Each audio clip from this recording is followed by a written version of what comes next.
बिस्मिल्लाहिर्रहमानिर्रहीम अस्सलाम वालेकुम दोस्तों, क्या हाल है आपका।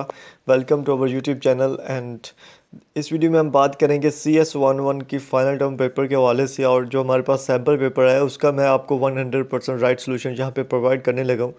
इसमें कुछ ऐसे इंपॉर्टेंट लॉन्ग्स हैं, अगर उनमें से कोई आपको पेपर में आ जाता है तो आप इजीली सॉल्व कर सकते हो, लेकिन कर कब सकते हो, जब ये वीडियो देख लोगे। तो इस वीडियो में मैं आपको इसका जो PDF फाइल है वो भी लिंक मिल जाएगा आपको डिस्क्रिप्शन में, जो जल्दी में वहाँ से डाउनलोड करके रफू चक्कर हो जाए।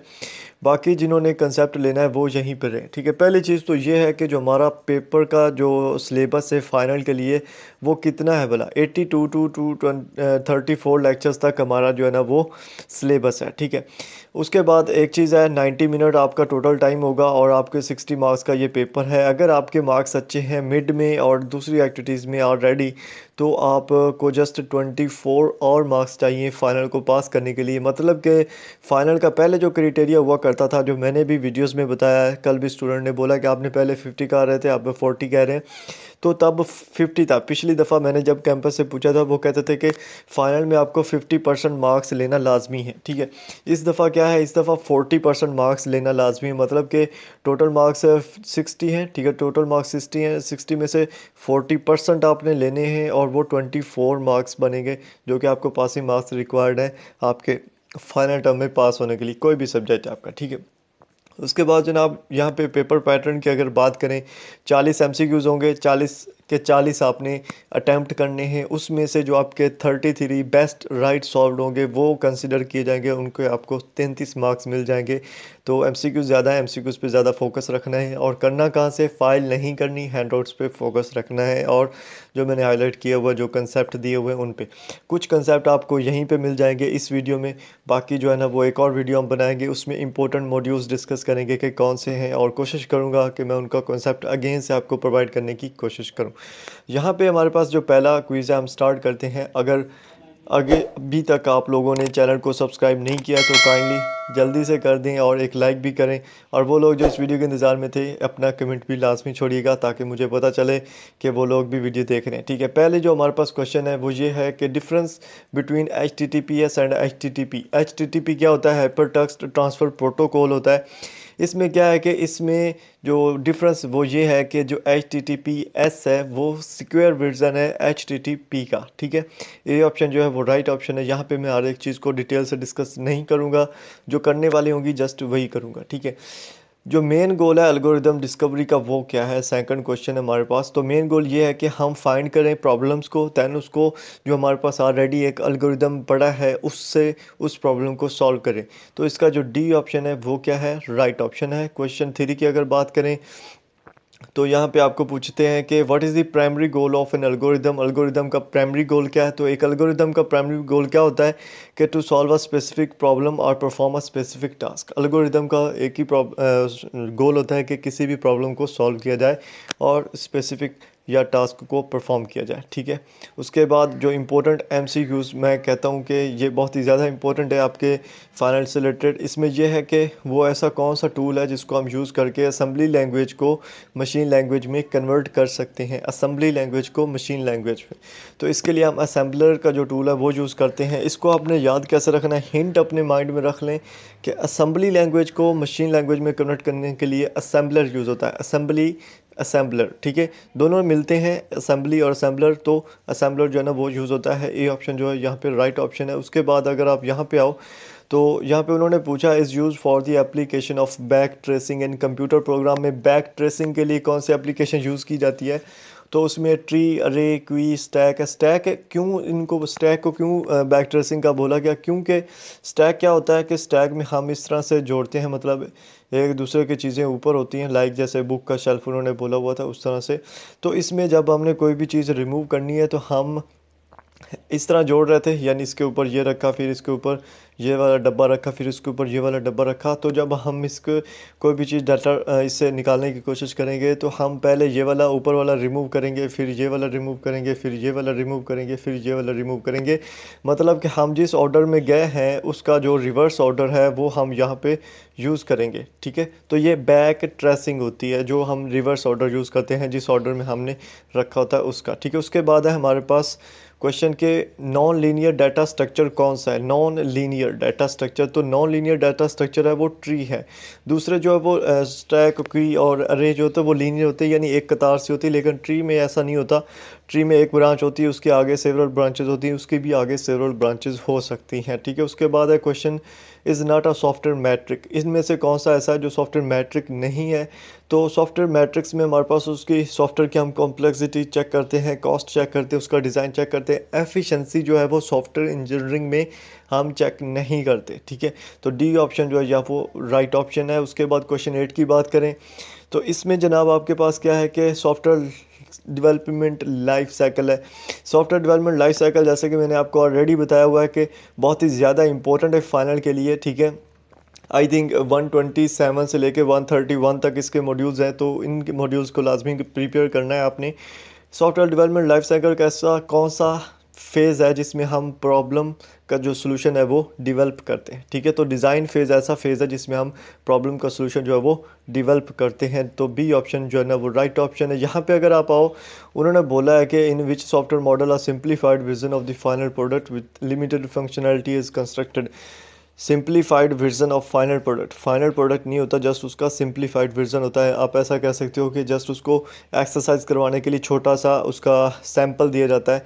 तो वो कौन सा सॉफ्टवेयर मॉडल होता है? वो इंक्रीमेंटल मॉडल होता है। इंक्रीमेंटल मॉडल जिसमें इंक्रीमेंट्स बने होते हैं, यानी छोटे छोटे पार्ट्स या वर्जन, या आप कह सकते हो सैंपल दिया जाता है। लाइक जैसे हमारी ऐप्स होती हैं वो सिंपल जब भी आती हैं मार्केट में वो हमें मिल जाती है, दैन अपडेट होती रहती हैं, ठीक है। तो वो इंक्रीमेंटल मॉडल में आ जाता है, ठीक है। बी ऑप्शन इसका राइट ऑप्शन है। उसके बाद यहाँ पे क्वेश्चन 10 है कि which software testing methodology ensures that each instruction in the software is executed at least once. यानी कि ऐसे इंस्ट्रक्शन जिसमें सॉफ्टवेयर एक दफ़ा लाजमी जो है ना वो एग्जीक्यूट हो, तो वो बेसिस पाथ टेस्टिंग होता है। ब्लैक बॉक्स टेस्टिंग यहाँ पे नहीं लिखना, ठीक है। ब्लैक बॉक्स और चीज़ थी, ये चीज़ और है।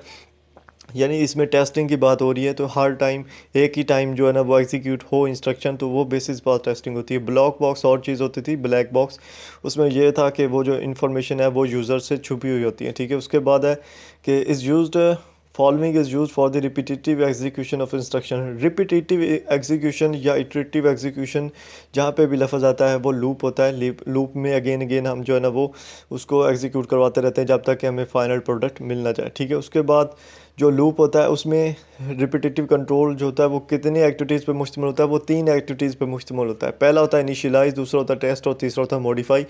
ये लूप का जो मॉड्यूल है शायद 19 है या 98 है, तो उसमें देखिएगा तो ये एक लाइन में इनिशियलाइज, टेस्ट एंड मॉडिफाई पहली लाइन पे ही आपको मिल जाएंगे सेम टू सेम। तो सी ऑप्शन जो सॉरी इसका जो राइट ऑप्शन है। उसके बाद यहाँ पे है कि in which the iterative structure test for termination will perform after the body is executed. यानी टर्मिनेशन का जो टेस्ट है वो परफॉर्म किया जाता है जब बॉडी की जो एग्जीक्यूशन है वो हो जाती है, आफ्टर द बॉडी एग्जीक्यूशन। तो वो कौन सा लूप होता है? वो पोस्ट टेस्ट लूप होता है। अगर ये बॉडी के एग्जीक्यूशन से पहले हम ये टेस्ट परफॉर्म करें तो वो प्री टेस्ट होगा, अगर हम बाद में परफॉर्म करें तो वो पोस्ट टेस्ट लूप होता है, ठीक है।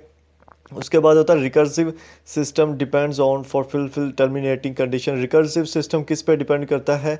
टेस्टिंग पे डिपेंड करता है। टर्मिनेटिंग कंडीशन को फुलफिल करने के लिए टेस्टिंग कंडीशन पे डेवलप करता है, ठीक है। और बी ऑप्शन राइट। उसके बाद ये वाला इसका कंसेप्ट लेने की कोशिश कीजिएगा कि यहाँ पे उन्होंने बोला है कि वो चीज़ बताओ जिसमें 4 रोज़ हों और 5 कॉलम्स हों। तो इसमें जो बी ऑप्शन है वो राइट ऑप्शन है। यानी ये initialize marks 4 rows and 5 columns, जो ब्रैकेट पहली होती है वो रोज़ को ज़ाहिर कर रही होती है, जो ब्रैकेट दूसरी होती है वो कॉलम्स को ज़ाहिर कर रही होती है। सेम हमारे हैंड आउट्स में भी है, वहाँ पे 2 और 9 का है, 2 रोज़ एंड 9 कॉलम्स है, यहाँ पे 4 रोज़ और 5 कॉलम्स है, तो ये डिफरेंस है। तो बी ऑप्शन राइट है। यहाँ पे वैल्यूज़ कोई भी दे सकता है, आपने जस्ट अपना कंसेप्ट रखना है, ठीक है। उसके बाद है अरे is a block of elements of the type. अरे क्या होती है? अरे जो होती है उसमें सेम एलिमेंट्स होते हैं, ठीक है। अरे जो होती है ना लाइन जो जिसको हम बोलते हैं वो सेम टाइप ऑफ एलिमेंट्स होती है। बी ऑप्शन जो है राइट ऑप्शन है। ये डाटा अब्स्ट्रक्शन में कुछ मॉड्यूल्स हैं, 146 जो है ना उससे लेके 146 से लेके 149 तक, ठीक है। उसके बाद ये कॉन्सेप्ट आपको क्लियर करना पड़ेगा, ठीक है। बहुत ही ईजी चीज़ है कि 11 मॉड्यूलस 3 जो है ना 11 मॉड्यूलस 3 वो इक्वल आती है 2 के। ये आती कैसे? हमारे हैंडआउट्स में एक क्वेश्चन है कि 5, ठीक है, 5 मॉड्यूलस 2, ठीक है, 5 मॉड्यूलस 2 है और जो उसका आंसर दिया हुआ 1 है। ये अब आ कैसे गया, मैं आपको समझाता हूँ, ठीक है। क्या है कि 5 को आपने क्या करना है कि रख के 2 पे तकसीम करना है, ठीक है। 2 पे तकसीम किया, 2 2 4, ठीक है। पता नहीं इंग्लिश में कैसे आप बोलते हो, हम तो 2 दूनी 4 ही पढ़ा है, ठीक है। तो यहाँ पे कितना इसको माइनस करें तो एक रिमाइंडर बचता है। ये जो रिमाइंडर है ये आपका क्या है, आंसर है, ठीक है। सेम इसी तरह आपका जो इसमें अगर हम देखें 11 मॉडुलस 3, 11 को आप रखो और 3 पे तकसीम करो, ठीक है। 3 पे तकसीम करो, 3 3 9 आ जाएगा, ठीक है। और इसका अगर आप रिमाइंडर चेक करते हो तो कितना आता है, 2 आता है, ठीक है। तो इसका मेन मकसद ये है आपको बताने का कि अगर कोई भी इस तरह का क्वेश्चन आता है आपने सेम इसी तरह करना है और उसका जो रिमाइंडर बचेगा वो आपका आंसर होगा। तो यहाँ पे 2 आंसर है, ठीक है। ये वो चीज़ है जो मैं आपको कहता हूँ कि इसके कंसेप्ट आपको पता होना चाहिए, ठीक है। उसके बाद उन्होंने पूछा है कि the sign of division operator, division operator का साइन जो है वो क्या होता है, वो आपको ये नज़र आएगा, ये जो इस तरह से होता है, ठीक है। एक ऊपर बताया गया वो अलग है। अगर आपको इसको नहीं समझ आ रही डिवीजन ऑपरेटर की तो अपने आपने कीबोर्ड देखना है और शिफ्ट के साथ वाला बटन है वहाँ पे आपको ये स्लैश नज़र आ जाएगी, तो ये डिवीजन का ऑपरेटर होता है, ठीक है। उसके बाद यहाँ पे आए तो लिखा हुआ which of the following software is use for making resume, कौन सा सॉफ्टवेयर है जो रिज्यूम बनाने के लिए यूज़ होता है, इस्तेमाल होता है। तो एम एस वर्ड जो है ना वो सबसे बेस्ट है आपकी रिज्यूम या सी वी या जो भी आपने बनाना है उसके लिए। तो बी ऑप्शन जो है ना वो राइट ऑप्शन है। उसके बाद यहाँ पे एग्जांपल है कि यानी which is of the following is an example of page orientation, page orientation की कौन सी एग्जांपल। पेज ओरिएंटेशन होता क्या है, पहले तो ये आपको पता होना चाहिए पेज ओरिएंटेशन कि पेज की सिमत क्या है। तो पेज की 2 सिमत होती है, एक लैंडस्केप होती है लाइक, यानी मैं आपको थोड़ा सा समझाता हूँ, एक होती है इस तरह से पेज बनता है और एक होता है पेज इस तरह से चौड़ा। तो 2 ये सिमत होती है, तो ये लैंडस्केप है, ये वाला है, ठीक है। तो एक ये वाला होता है, ये होती है पेज ओरिएंटेशन।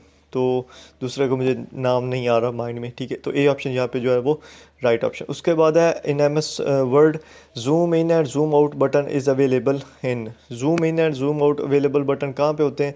अब ये नहीं पता आपको, हम एम एस वर्ड में ही हैं, मैं इसको आपको दिखा देता हूँ कि व्यू ऑप्शन टूल बार में होते हैं ये, ठीक है। व्यू ऑप्शन टूल बार में zoom in and zoom out में, ये व्यू में जाओ, व्यू में, ठीक है। ये व्यू जो है, ठीक है, जिस पे मैंने क्लिक किया, मैं आपको इधर से दिखा देता हूँ ताकि आपको थोड़ा पता चल जाएगा। ये व्यू का ऑप्शन है, ठीक है। यही मैं चाहता हूँ कि आपको पता होना चाहिए, आप प्रैक्टिस थोड़ी सी प्रैक्टिस करके जाएँ कि पता चले। ये देखें, ये जूम का ऑप्शन है, ठीक है। यहाँ से आप जो है ना वो जूम इन और जूम आउट कर सकते हो, ठीक है, इजीली, ठीक है। उसके बाद जनाब यहाँ पे क्वेश्चन है हमारे पास कि Microsoft is an application software, Microsoft word जो है वो क्या है, एक एप्लीकेशन सॉफ्टवेयर वर्ड है, ठीक है। एप्लीकेशन क्यों, क्योंकि हम इसको यूज़ करते हैं, इंस्टॉल करते हैं अपने मोबाइल में भी, पीसी में भी, जिधर मर्जी यूज़ करना चाहें, ठीक है। उसके बाद एम एस वर्ड में थिसॉरसिस टूल जो है वो यूज़ होता है for the synonyms and antonym words. जो थिसॉरसिस टूल है वो किसके लिए यूज़ होता है, तो वो सिनोनेम और एंटोनिम वर्ड्स को चेक करने के लिए यूज़ होता है, ठीक है। ये भी आपको अपना जो कहते हैं कि उसमें मिल जाएगा, ये मैं चेक करता हूँ यहाँ पे, ठीक है। यहाँ पे अगर आप आओ तो ये जो थिसॉरसिस है, ठीक है, इस पर मैं क्लिक करूँ तो यहाँ पे ये हो गया ना। तो इसमें क्या होता है कि ये आपको बता देगा कि आपने क्या क्या चेक करना है क्या नहीं, ठीक है। इसको मैं ख़त्म करूँ ना, यहाँ पे ऑटोमेटिकली वो लिखा आ जाता है थिसॉरसिस के। ये देखें, ये आ गया था, मैं अगेन करता हूँ, ये मैं आपको दिखाता हूँ, ठीक है। टाइम नहीं वेस्ट हो रहा आपका, ये वो चीज़ें हैं जो आपका कंसेप्ट क्लियर करेगी। देखें, सिनोनिम्स अवेट, ठीक है, यानी यहाँ पे अब कोई भी चीज़ लिखेंगे तो ये हमें उसका सिनोनिम या एंटोनिम दे देगा। हमारे अगर नेट का कनेक्शन हो या वो इसमें साइन इन लॉगिन अपनी आईडी बनाई हुई हो एम एस वर्ड में, तब हम इसको यूज़ कर सकते हैं। तो सी ऑप्शन इसका राइट है। उसके बाद in Microsoft power point which option on the custom animation task plane allows you to apply a preset or custom motion path।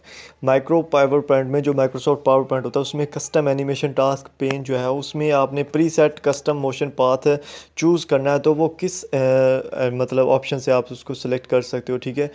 तो मैं चाहता हूँ मैं आपको दिखाता हूँ ताकि जो है ना वो आपका टाइम ना वेस्ट हो। मैं M S PowerPoint open करता हूँ, सिंपल है, ठीक है। ये होता माउस क्लिक पर, लेकिन होता कैसे ये आपको नहीं पता, ठीक है। मैं एम एस पावर पॉइंट में जाता हूँ, ठीक है। एम एस पावर पॉइंट किधर है, ये है, ठीक है।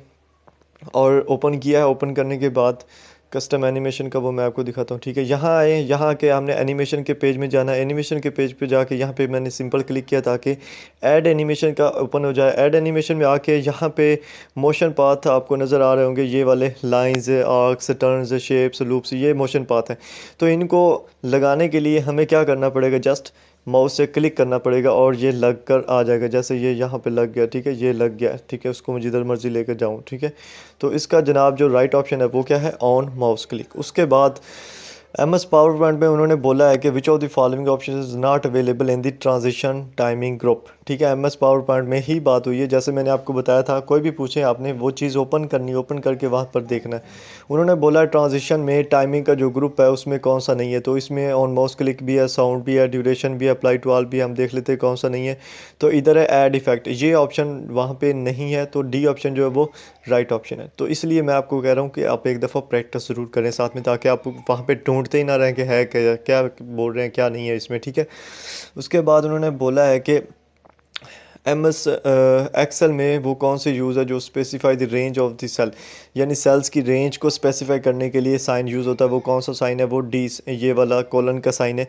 ये क्यों इस तरह हम इसको कह रहे हैं, क्योंकि हम क्या करते हैं कि हम जब कोई वो करते हैं ना, कोई भी कॉलम हो जाए, जैसे 5B है तो इसके दरमियान वो कोलन लगा के 6D कर देंगे। इस तरह से जो स्पेसिफाई करता है रेंज को कि कितनी रेंज के दरमियान वो हमारा फार्मूला लगना है, तो इसके लिए कोलन का साइन यूज़ होता है। फार्मूला स्टार्ट करने से पहले जो होता है वो इक्वल का साइन होता है, ठीक है। यहाँ पे साइज़ है तो रेंज ऑफ द सेल है, तो हम जो है ना वो डी ऑप्शन जो है ना कोलन वो यूज़ करेंगे। उसके बाद डाटा स्ट्रक्चर जो है फीफो, फीफो का डाटा जो होता है वो किस में यूज़ होता है, वो क्वी में यूज़ होता है, ठीक है। फीफो क्या होता है, first in and first out क्वी, ठीक है। लाइन में जैसे पहला जो इंटर होगा वही पहला आउट होगा, ठीक है। इस पे बाद में हमने डिटेल में बात की हुई है शॉर्ट लेक्चर्स में, तो वहाँ से आप देख सकते हो क्वी जो इसका राइट ऑप्शन है। उसके बाद है the data entries are inserted and removed at the head, ठीक है। ऐसा चीज़ जिसमें डाटा एंट्रीज इंसर्टेड और रिमूव्ड एट द हेड होती है, तो वो कौन सी चीज़ होती है, इस पर मैं पहले भी बात कर चुका हूँ, तो वो स्टैक होती है।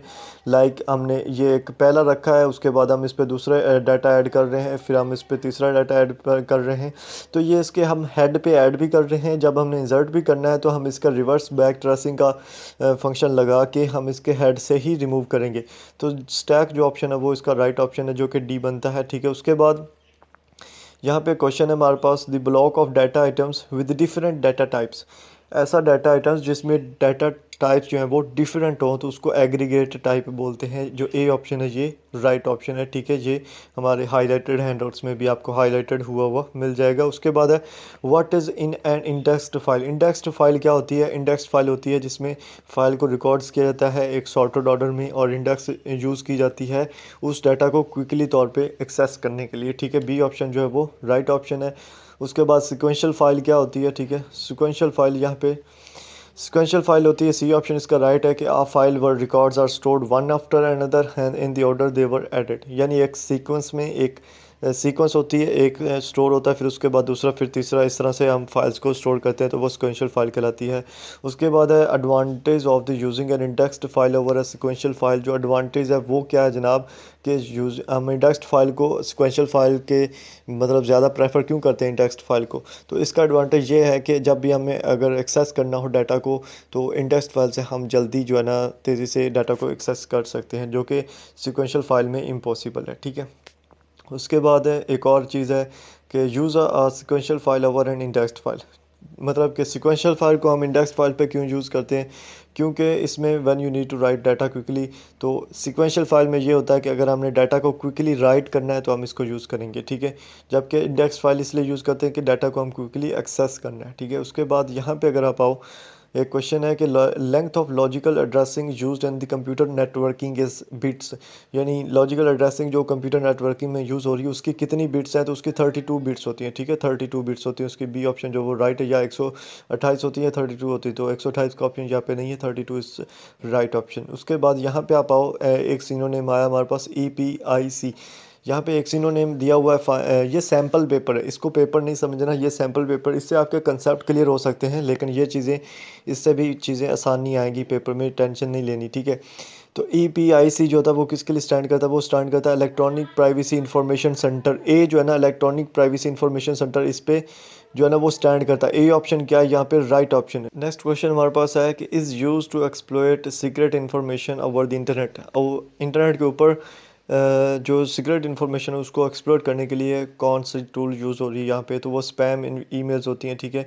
बाकी जो यहाँ पे यूज़ हो रही हैं जो ऑप्शन में एंटीवायरस है या क्लाइंट है या फायरवॉल है, वो रोकने के लिए यूज़ होती हैं। ये एक्सप्लोर करने के लिए जो है वो स्पैम ईमेल जो है ना वो यूज़ होती है। बी ऑप्शन जो है वो राइट ऑप्शन। उसके बाद यहाँ पे हमारे पास है content risk involve. Content risk कहाँ पे इन्वॉल्व है, तो कंटेंट रिस्क हार्मफुल एडवाइस, ये जो है ना ये कंटेंट रिस्क में इन्वॉल्व होती है, ठीक है। हार्मफुल कंटेंट या हार्मफुल एडवाइस जो है ये कंटेंट रिस्क होता है। उसके बाद 38 क्वेश्चन में अगर आप देखो तो sorting is use for in M S Excel, ठीक है। सॉर्टिंग किस लिए यूज़ होती है, ताकि हम डाटा को सही से अरेंज कर सके।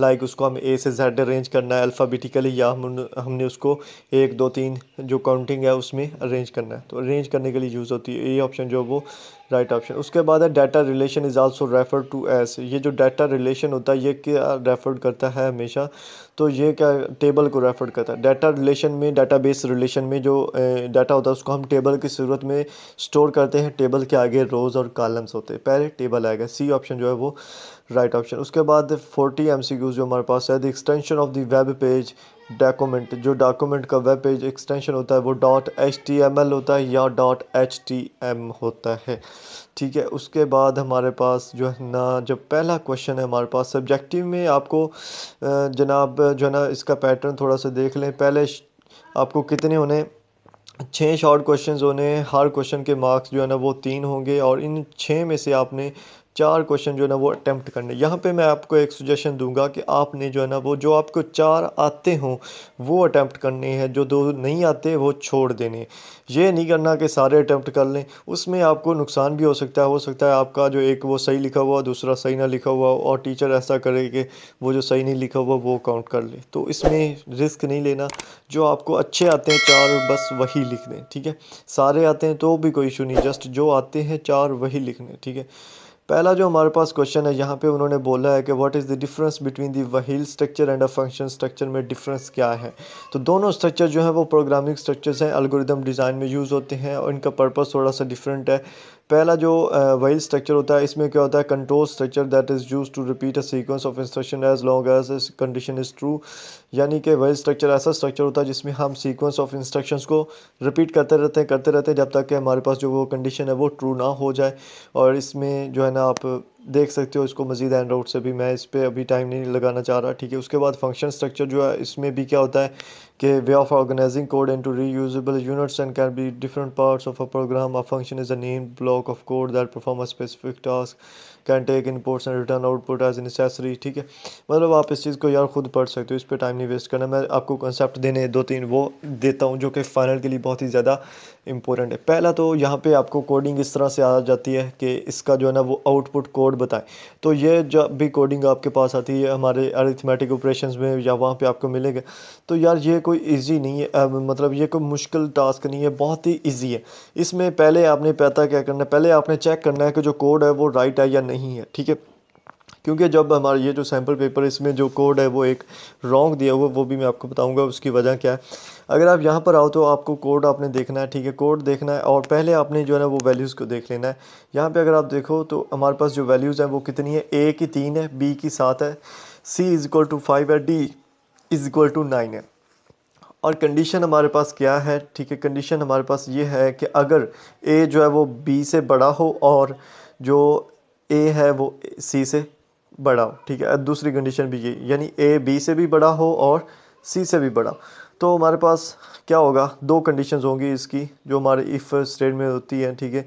जैसे यहाँ पे पहली कंडीशन ये है कि A is larger than both B and C, and दूसरी कंडीशन एल्स होगी कि A is not larger than B both B and C. यहाँ पे अगर आप देखो तो यहाँ पे यार कोड इन्होंने पता क्या क्या मिक्स किया हुआ, मतलब है 2 अलग अलग बनते, मैं आपको बताऊंगा। मैं चाहता हूँ ये इफ़ जो एक यहाँ पे दी हुई कंडीशन, ठीक है, और एक यहाँ पे दी हुई, आपने पहला स्टेप क्या करना है, आपने इन दोनों को अलग अलग कर देना। यानी अपने माइंड में आपने ये एक अलग क्वेश्चन के तौर पर आपने रखना है, वो एक अलग क्वेश्चन के तौर पर रखना है। तो पहले हम इस क्वेश्चन को अगर सॉल्व करें तो इसमें बी ए जो है वो बी से बड़ा होना चाहिए और दूसरे में भी ए बी से बड़ा होना, सी से बड़ा होना चाहिए। तो अगर हम यहाँ पे ए की वैल्यू देखें तो ए की वैल्यू जो है वो 3 है और बी की वैल्यू 7 है, यानी ए 7 से तो छोटा है। अगर सी के साथ देखें तो सी की वैल्यू 5 है, यानी ए सी से भी छोटा है। तो ये जो कंडीशन है A is larger than both B and C, ये फॉल्स हो जाएगी। और जो ट्रू कंडीशन होगी वो ये होगी A is not larger than both B and C. तो ये ट्रू है। तो आपने जस्ट ये जो ब्रैकेट्स के अंदर ये जो स्टेटमेंट है जो मैंने यहाँ पे इस ब्रैकेट में लिख दी है ये वाली, ठीक है, इस स्टेटमेंट को क्या करना है, आपने कॉपी करके ना आउटपुट में लिख देना है। बस इतना करना है, आपने चेक करना है, अपना कॉमन सेंस लगाना है, इसमें कोई वो प्रोग्रामिंग वाला सीन नहीं है, ठीक है। दूसरे से आपको मैं समझा देता हूँ थोड़ा सा और। ये जो दूसरा था ना, ये ऑलरेडी मतलब टीचर ने दिया हुआ था, वो सैम्पल पेपर में ही मैंने इसको देखा। तो ये कोड गलत है, ठीक है। पहले तो इसमें गलती ये है कि यहाँ पे ये एक और पैरेंथेसिस यानी मतलब कि ब्रैकेट जो वो एक्स्ट्रा ब्रैकेट लगाएगी। दूसरी इसमें गलती ये थी कि दोनों का जो सी आउट है वो इक्वल रखा गया। यहाँ पे आना था कि A is not between D and C. तो जो है ना ये इन्होंने गलती की। तो फिर मैंने इसको क्या किया मैं आपको बताता हूँ। पहला जो हमारे पास पहली कंडीशन थी यहाँ पे ये वाली कि ए जो है वो बी से भी बड़ा है और सी से भी बड़ा है। तो ये इसका जो है वो क्या बनता है कि नहीं जी, A is not larger than both B and C. ये उसका मैंने क्वेश्चन का आंसर लिखा, सिंपल ये आंसर आना है, कोई लंबा चौड़ा नहीं। उसके बाद जो दूसरा हमारे पास आउटपुट है दूसरे की, उसमें पहले मैंने इसको जो कोड है उसको राइट किया, ठीक है। कोड को राइट करने के बाद मैंने इस तरह लिखा है। लिखने के बाद यहाँ पे अब कंडीशन इसकी राइट है। यहाँ पे मैं एक चीज़ आपको बता दूँ, वहाँ पे आपने कोड यहाँ पे गलत है उसको सही करने की ज़रूरत नहीं है, ये मैंने आपको समझाने के लिए किया है। वहाँ पे आप ये लिख सकते हो कि जो कोड है वो एरर है, उसमें एरर है, the code is not working, या एरर है उसमें, आप इस तरह से लिख सकते हो कोई भी कंडीशन अगर आपको लग रहा है कि एरर है, ठीक है, अदरवाइज़ नहीं। तो यहाँ पे अगर आप आओ, यहाँ पे आपने कंडीशन देखनी है। पहले कंडीशन क्या है कि अगर हमारा जो ए है वो डी से छोटा है और ए जो है वो सी से बड़ा है, ठीक है। तो इस ये कंडीशन है। इसके दो हमारे पास सूरत हाल बन सकती हैं। पहले सूरत हाल ये बनती है कि A is between D and C. दूसरी कंडीशन ये बनती है कि A is not between D and C, ठीक है। तो यहाँ पे अगर हम देखें तो ए जो है वो डी से छोटा है, सी से बड़ा है इनके मुताबिक। तो हम देख लेते हैं पहले जनाब ए और डी सी की कीमतें जो हैं। यहाँ पे अगर हम देखें तो ए जो है वो सी से भी छोटा है और डी से भी छोटा है, ठीक है, यानी कि इनके दरमियान नहीं आता है, ठीक है। तो इसका जो राइट ऑप्शन आएगा वो क्या आएगा कि A is not between D and C, ये वाला जो है ना इसका राइट ऑप्शन आएगा। इसको मैं कॉपी करता हूँ, आपके सामने कॉपी कर रहा हूँ, ठीक है। और इसको मैं क्या करूँगा कि यहाँ पे लिख दूँगा, ये इज़ यहाँ पे लिखा हुआ है, जस्ट नॉट लगाना है, ठीक है। A is not between D and C, क्योंकि ये दोनों से ही छोटा है, ठीक है, उनके बिटवीन नहीं है, दोनों से ही इसकी वैल्यू छोटी है। तो ये सिंपल सा कॉन्सेप्ट है जो आपको आना चाहिए यार। ये आपको मॉड्यूल 124 या 5 में वहाँ पे अरिथमेटिक ऑपरेशन जो है ना वहाँ पे मिलेंगे। वहाँ पे आपने जो दो तीन दिए हुए हैं ना उनकी आपने अगेन प्रैक्टिस करनी है। प्रैक्टिस करने से आपको इसका जो है ना वो आइडिया मज़ीद हो जाएगा और आपको बहुत अच्छा जो है कॉन्सेप्ट क्लियर हो जाएगा इस चीज़ का। मैंने अपनी तरफ से कोशिश की कि इसका कॉन्सेप्ट क्लियर कर दूँ, ठीक है। नेक्स्ट जो क्वेश्चन है ना 43, इसमें एक्सेल का फार्मूला यूज़ हुआ है और एक्सेल का सब्सट्रैक्टिंग का फार्मूला यूज़ हुआ है। सब्सट्रैक्टिंग करना है हमने एक्सपेंसेस को सैलरी से और उसको लिख देना कॉलम में, यहाँ पे कम बनाए हुए हैं, ठीक है, ये वाले। तो इसमें क्या है कि आपने क्या करना है कि जो है ना वो एक्सपेंसेस को सैलरी से माइनस करके रिमेनिंग में लिख देना है। तो यार ये कोई फार्मूला मुश्किल नहीं है। ये कोड होगा ना, ये जो डब्बा होगा ये आपके सामने ऊपर लिखा हुआ होगा। आपने ये करना है कि अगर तो वो बोल रहा है कि जस्ट आपने इस तरह जैसे इन्होंने रिमेनिंग पूछा है तो आपने कैलकुलेटर ओपन कर लें, वहाँ पे आप उसको जो है ना वो माइनस करके इधर लिख दें, या आप वैसे भी मैनुअली भी कर सकते हैं। माइनस करना कौन सा मुश्किल बात है, पेज ले लें उसे। लेकिन माइनस का जो फार्मूला है वो आप देख लें। माइनस का फार्मूला आपने क्या करना है कि माइनस आप जो है ना वो जैसे मैंने ये फार्मूला लिखा है ये फार्मूला ही बन रहा है इतना, ठीक है। ये आप यहाँ पर लिख रख के भी ऐड कर सकते हो। अगर ये सारी चीज़ें वहाँ पे लिखी हुई होती तब आप ये लगाते तो आपको इसका माइनस ऑटोमेटिकली मिल जाना था। फिर आप उसको ड्रैग डाउन करते तो इधर तक वो सारे ही माइनस होकर आपके सामने आ जाते। लेकिन नहीं है तो ये फार्मूला जस्ट ऐसे लगाना, इक्वल लगा के जिसको माइनस करना जिससे वो लिख देनी, बीच में माइनस का साइन लगा देना, इंटर करना आपके साथ, वो आ जाएगा। अगर हम इसको डायरेक्टली अभी एक्सेल पे चेक करें तो नहीं आएगा, क्योंकि ये साथ ये जो कॉलम्स हैं ये भी हमें लिखने पड़ेंगे। फिर वो प्रॉपरली तौर पे वर्क करेगा। ठीक है, तो इसका ये जो सबट्रैक्टिंग का फार्मूला है वो ये है जो मैंने आपको बताया। ठीक है, जैसे ये मैंने लिख दिया है, जैसे मैंने ये लिख दिया। ठीक है, अगर वो पूछता है कि फार्मूला बताओ तो जस्ट इस तरह से ही लिख देना। अगर वो या जैसे रिमेनिंग पूछ रहा है तो माइनस करो, रिमेनिंग लिख दो, कोई मुश्किल काम नहीं है। ठीक है, बाकी जो एक्सेल पे 2 वीडियोस बन चुकी है ना, मॉड्यूल 221 से लेकर 224 तक, वो आपने लाजमी करनी है। दोनों वीडियोस आपने देखनी है मॉड्यूल 221 से 224 तक। दो अलग अलग वीडियो बनाने का मकसद ये है कि पहली वीडियो में कुछ फार्मूलेज हैं, दूसरी में जो है वो सबसे ज़्यादा इंपॉर्टेंट फार्मूला दूसरी में है। ठीक है, तो वो लाजमी देखनी है। उस फार्मूले पे हमेशा लॉन्ग क्वेश्चन आता है जो मैंने वहाँ पे बनाया हुआ। ठीक है, उसके बाद एमएस वर्ड से हमारे पास जो 2 क्वेश्चंस हैं 3-3 मार्क्स का। पहला क्वेश्चन ये है कि उन्होंने बोला है कि स्टेप्स लिखें जिसमें हम एक न्यू पेज इंसर्ट करना चाह रहे हैं। ठीक है, तो हमने क्या करना है, उन्होंने कहा कि न्यू पेज इंसर्ट करना है, उसके लिए स्टेप लिखे। पहला तो स्टेप आपका ये होना चाहिए कि आई मतलब कि ओपन एमएस वर्ड। ठीक है, मैं ओपन करता हूँ, आपके सामने करते हैं ताकि आपको वहाँ पे जो है ना वो इशू ना बने। ठीक है, एमएस वर्ड या एमएस ये माइक्रोसॉफ्ट ऑफिस से एंड पे एमएस वर्ड आपको मिलेगा। ओपन करते हैं, ये ब्लैंक डॉक्यूमेंट पे क्लिक करके आप जो है ना वो एमएस वर्ड में आ जाएगा। इसको मैं कर देता हूँ ताकि आपको पता चले। ठीक है, यहाँ पे आपने न्यू पेज इंसर्ट करना है। ठीक है, आपने क्या करना है, आपने फाइल पे क्लिक करना है। ठीक है, फाइल पे क्लिक करने के बाद सॉरी फाइल पे कह रहा हूँ। ठीक है, आपने जो है ना यहाँ पे जो इंसर्ट का ऑप्शन होता है ना, इंसर्ट का। ठीक है, इस पे आके आपने पेजेस का ये जो पहला ही टैब है इसमें आपने आना है, और यहाँ पे आप देख सकते हो कवर पेज है। ठीक है, ब्लैंक पेज है। ये पेज जो ब्लैंक पेज का मतलब है कि न्यू पेज है। ठीक है, ठीक है, ये जैसे हम क्लिक करेंगे तो ये देखें एक न्यू पेज बन गया। मैं इसको थोड़ा जूम आउट करता हूँ। ठीक है, मैं आपको ना अगेन करके दिखाता हूँ। ये पेज एक था हमारे पास। ठीक है, सिंपल है। हम क्या करेंगे कि पहला स्टेप है हमारा, हमने एमएस वर्ड ओपन किया। दूसरा स्टेप है इंसर्ट टैब में गए। तीसरा स्टेप है पेजेस के ऑप्शन पे क्लिक करेंगे। उसमें हमारे पास ब्लैंक पेज का ऑप्शन आएगा, उस पर हम जो है ना वो क्या करेंगे बोला, क्लिक करेंगे और एक पेज ओपन हो जाएगा। अगेन हम क्लिक करेंगे, एक और पेज बन जाएगा। ठीक है, इस तरह हम क्लिक करते जाएंगे और न्यू न्यू पेज जो है वो ऐड होते जाएंगे। तो ये 2-3 स्टेप्स हैं, जितने बनते हैं 2-3 स्टेप्स बनते हैं, आप इजीली अपनी वर्डिंग में लिख दें, ज़्यादा बेटर है। ठीक है, आपको अच्छे मार्क्स मिल जाएंगे। 3 मार्क्स का क्वेश्चन है, आपने 3 से 4 स्टेप्स बना के लिख देना, कोई इशू नहीं है। ठीक है, उसके बाद इसको मैंने सॉल्व इसलिए नहीं किया कि मैं आपको प्रैक्टिकली साथ दिखाऊंगा। उसके बाद है क्वेश्चन हमारे पास कि insert foot notes and and notes in MS word. ठीक है, write down the steps. Steps इसमें भी स्टेप्स लिखने, हमने क्या करना है, insert foot notes and and notes insert करने। तो जनाब हम एमएस वर्ड में आते हैं। ठीक है, ये इसको मैं थोड़ा जूम आउट करता हूँ। ठीक है, आप एमएस वर्ड में आए, सिंपल। देन आपने क्या करना है, आपने रेफरेंस टैब में जाना है। रेफरेंस टैब कहाँ पे है, ये है पेज लेआउट के सामने। ठीक है, इस पे आप क्लिक करोगे।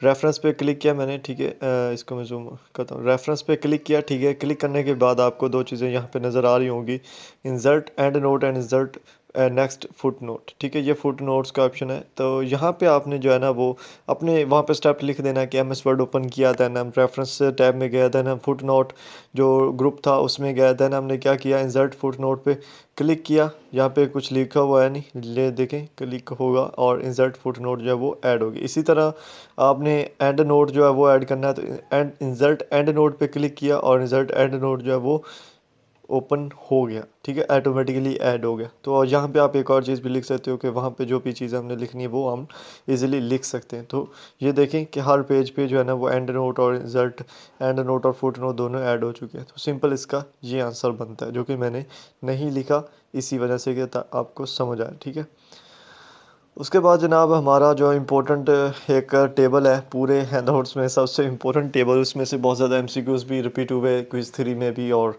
बहुत ही ज़्यादा इम्पोर्टेंट है, वो है पेज 196। ठीक है, वहाँ पे आपको टेबल्स बना हुआ नज़र आता है, जिसमें आपको प्रोग्रामिंग लैंग्वेजेस और दूसरी जो सारी ऑब्जेक्ट ओरिएंटेड है या दूसरी लैंग्वेजेस वो सारी नज़र आएंगी। तो यहाँ पे उन्होंने ये पूछा है कि ऑब्जेक्ट ओरिएंटेड लैंग्वेज जो है उसकी 3 प्रोग्रामिंग लैंग्वेज बताएं जो ऑब्जेक्ट ओरिएंटेड प्रोग्रामिंग लैंग्वेज से बिलोंग करती हैं। तो इसमें 3 हमारे पास कौन सी है, 4 मैंने लिखी है जो चारें इसमें बिलोंग करती हैं। सी प्लस प्लस होती है, सी हैश होती है, जावा होता है, और स्मॉल टॉक जो लैंग्वेज है ये ऑब्जेक्ट ओरिएंटेड पैराडियम से बिलोंग्स करती है। ये स्मॉल टॉक का एक और भी क्विज़ आता है, वो बोलते हैं कि कौन सी जो लैंग्वेज है वो ऑब्जेक्ट ओरिएंटेड पैराडियम है, तो उसमें स्मॉल टॉक का ऑप्शन होता है, वो होती है। ठीक है, एक और इसी ऑब्जेक्ट ओरिएंटेड पैराडियम पे क्विज़ है कि उसमें सारे ऑप्शन दिए होते हैं, वो बोलते हैं कि कौन सा ऑप्शन जो है ना वो नॉट, मतलब कि कोई ऐसी लैंग्वेज जो ऑब्जेक्ट ओरिएंटेड लैंग्वेज नहीं है, तो उसमें ऑप्शन में ये तीन होते हैं। और चौथा ऑप्शन HTML का होता है जो कि ऑब्जेक्ट ओरिएंटेड लैंग्वेज नहीं होती, तो वहाँ पे HTML जो वो राइट ऑप्शन बनता है। ठीक है, ये थे 3 मार्क्स के क्वेश्चन। अब आते हैं हम 5 मार्क्स के क्वेश्चन जो कि लॉन्ग हैं, और लॉन्ग में अगर देखो तो आपको 4 क्वेश्चंस पूछे जाएंगे 5 मार्क्स के। 5 मार्क्स के 4 क्वेश्चन और आपने 3 करने। फिर वही कहूँगा मैं आपको कि जो बेस्ट आपको आते हैं वही आपने 3 लिखने।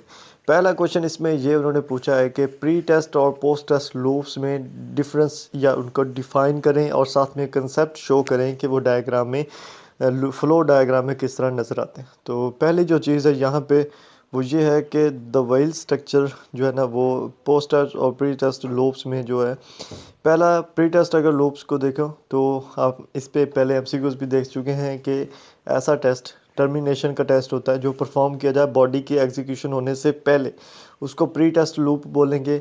और अगर वही टेस्ट बॉडी के परफॉर्म होने से, एग्जीक्यूट होने से बाद में किया जाए, उसको पोस्ट टेस्ट लूप बोलते हैं। इनकी डेफिनेशन आपने याद कर लेनी है अच्छे से।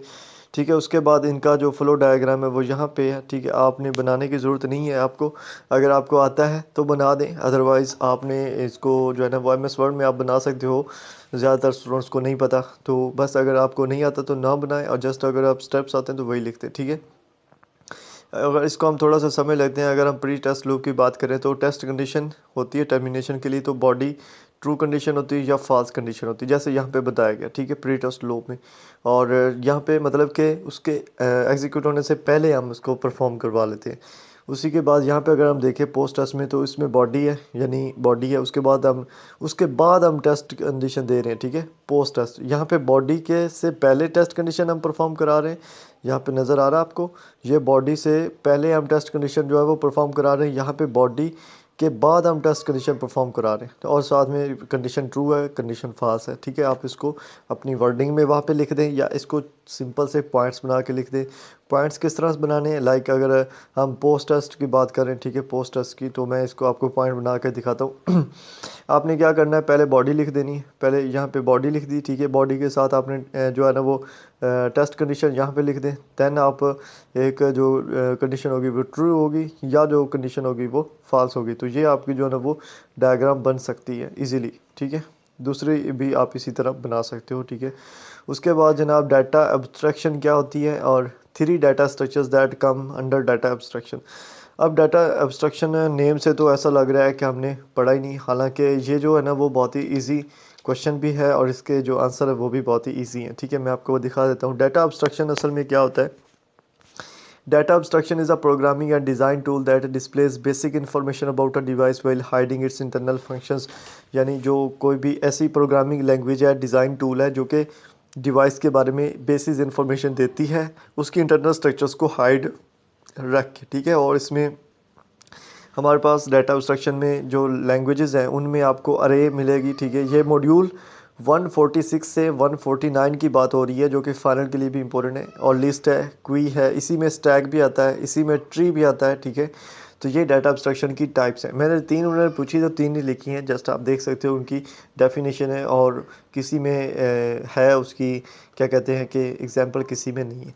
तो आपने क्या करना है, उनकी डेफिनेशन और एग्जांपल्स लिख देनी है। ज़्यादा लेंथी लिखने की ज़रूरत नहीं है, क्योंकि 5 मार्क्स का क्वेश्चन है, और नॉर्मली तौर पे जो 5 मार्क्स का क्वेश्चन होता है उसका जो आंसर है वो आपने 6 से 7 लाइंस में लिखना होता है। ठीक है, तो आप जस्ट उनकी डेफिनेशन और साथ में एग्जांपल दे सकते हो। ठीक है, लेकिन मॉड्यूल जो 146 से लेके 149 तक मॉड्यूल्स हैं, 150 से पहले पहले ये कितने बनते हैं, 146, 147, 148 और 149, 4 मॉड्यूल्स हैं। ये भी इंपॉर्टेंट है, इनमें से क्विज़ेस भी बहुत आते हैं और शॉर्ट क्वेश्चंस भी बहुत आते हैं। ये अब यहाँ पे देखो तो लॉन्ग क्वेश्चन पूरा बना पड़ा है, वो भी छोटी छोटी डेफिनेशंस को मिला के। उसके बाद क्वेश्चन नंबर 49 की बात करें तो यहाँ पे हमारे पास उन्होंने पूछा है कि इन 2 एरियाज़ में डिफरेंट करें कि अर्गोनॉमिक्स क्या होती है और कॉग्निटिक्स क्या होती है। तो लो जी, ये जो हमारे पास इम्पोर्टेंट एमसीक्यूज़ रिपीट हुए हैं बहुत ही दफ़ा क्विज़ थ्योरी में, इनमें ये है कि जो एर्गोनॉमिक्स होता है वो डील करता है फिज़िकल एबिलिटीज़ के साथ, ठीक है। ह्यूमन की फ़िज़िकल एबिलिटीज़ के साथ डील करता है। जो कॉग्निटिक्स होता है उसमें नेटिक्स का लफ्ज़ है, मतलब कि मेंटल एबिलिटी, तो वो ह्यूमन की मेंटल एबिलिटी के साथ डील करता है, ठीक है। ये इसका आंसर बनता है। और उसके बाद है जी ये क्वेश्चन जो कि इम्पोर्टेंट है, हालांकि इस तरह का क्वेश्चन पिछले सेमेस्टर में मैंने नहीं देखा। ये इस दफ़ा इन मॉड्यूल्स पे जाके सर ने थोड़ी सी तवज्जो दी है, पता नहीं क्या उनको सोच लगी है। इस पे हमारी असाइनमेंट भी आ गई थी, ठीक है। सेकंड वाली असाइनमेंट 10 मार्क्स की वो भी इस पे थी, और ये क्वेश्चन 5 मार्क्स का भी इसी को है। ये मॉड्यूल्स जो है ना वो 155 156 हैं, ठीक है। और इसमें क्या है, रिलेशनल डाटाबेसेस यूज़ हो रहे हैं और उनमें से हमने किस तरह एक्सट्रैक्ट करना होता है वो यूज़ हो रहा है। तो यहाँ पे कोई मुश्किल चीज़ नहीं है, वो सवाल भी खुद बता देते हैं और जवाब भी खुद बता देते हैं। आपने थोड़ा सा आगे फॉरवर्ड होकर चलना है, यहाँ पे थोड़ा दिमाग लगा के जो है ना वो आपने सोच के करनी है इस चीज़ को। पहला जो क्वेश्चन हमारे पास वो ये था कि हमने रिलेशनल क्वेरी लिखनी है। एक होता है कि वो चीज़ लिख दें जो वहाँ से एक्सट्रैक्ट हो रही है, एक होती है कि क्वेरी लिख दें उससे रिलेटेड जैसे क्वेरी बनती है, ये कैसे बनानी है। दूसरे में रिलेशन क्वेरी बनानी जिसमें कॉलम से कुछ चीज़ एक्सट्रैक्ट करनी है, इसमें रोज़ से एक्सट्रैक्ट करनी है। दोनों की क्वेरी पहले हम थोड़ा सा इसको जो है ना वो हैंड आउट से देखते हैं, ठीक है। अगर आप हैंड आउट्स में आओ 157 में आप आओ तो यहाँ पे जो पहले आपको लाइन हाईलाइटेड मिलेगी, इसमें यह है कि the select operation which extract rows from the relation. Select operation में हम रोज़ एक्सट्रैक्ट करते हैं, जबकि प्रोजेक्ट ऑपरेशन में हम कॉलम्स को एक्सट्रैक्ट करते हैं। जब हम पहले हमारी जो क्वेरी है इधर हम देखें हमारी सैम्पल पेपर में, पहले क्वेरी में हमने क्या उन्होंने बोला कि all the candidates with the degree of BSIT। BSIT की डिग्री हम देखते हैं, ये डिग्री की जो एक रो है इसमें BSIT की ये है, इसको हमने एक्सट्रैक्ट करना है। तो इसके लिए हमें क्वेरी लिखनी है। तो इसके लिए जो क्वेरी बनेगी वो ये बनेगी कि सिलेक्ट कैंडिडेट फ्रॉम द, ये जो कैंडिडेट्स के डिग्री क्या कहेंगे, कैंडिडेट्स वेयर डिग्री BSIT, ठीक है।